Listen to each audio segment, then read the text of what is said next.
Hit TV YouTube channels లో మీ వ్యాపార ప్రకటనలకు మరియు ప్రమోషనల్ ఇంటర్వ్యూస్ కోసం వెంటనే సంప్రదించండి.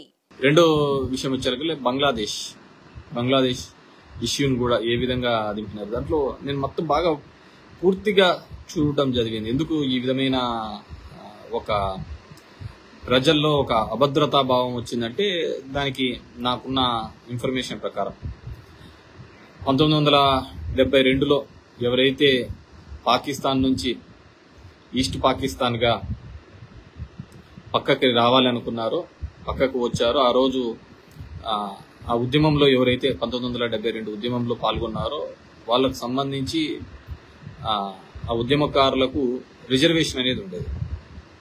సో ఆ రిజర్వేషన్ అనేది ఉండేది. ఆ రిజర్వేషన్ని వాళ్ళ పిల్లలకి కూడా వచ్చే విధంగా రిజర్వేషన్ అనేది ఆ రోజు ఎవరైతే ఉద్యమం నడిపించినారో వాళ్ళ కూతురే అక్కడున్న ప్రధాని కూడా. సో వాళ్ళు కూడా ఆ రిజర్వేషన్ ని వాళ్ళ పిల్లలకు కూడా వచ్చే విధంగా చేసినారు. దాని తర్వాత మళ్ళీ కొత్తగా వచ్చిన చట్ట ప్రకారం టు మై నాలెడ్జ్ వాళ్ళ మనవళ్ళకు కూడా వచ్చే విధంగా ఈ రిజర్వేషన్ అనేది తీసుకొని రావడంతోనే మొత్తం అంతమంది కూడా ఫ్లేరప్ అయినారు.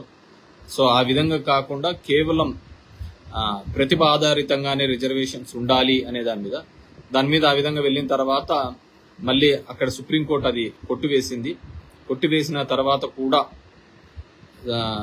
ఆ అభద్రత అనేది ప్రజల్లోకి ఉండడంతో ఖచ్చితంగా రిజర్వేషన్ వ్యవస్థనే తీసివేయాలి అనే ఒక సిస్టంతో ఉండడంతో మళ్ళీ ఆ ఉద్యమంలో జరిగి చివరికి అక్కడున్న ప్రధాని దేశం వదిలిపెట్టి రావాల్సిన పరిస్థితి. సరే, దాని వెనకాల అమెరికా అదేవిధంగా మిగతా దేశాలు కూడా కుట్ర దాగి ఉంది అనేది కూడా అంటున్న విషయం. సో వాట్ ఎవర్ మేబీ అది తేలాల్సింది. కానీ the main reason is against reservations అక్కడ జరిగిన ఇది.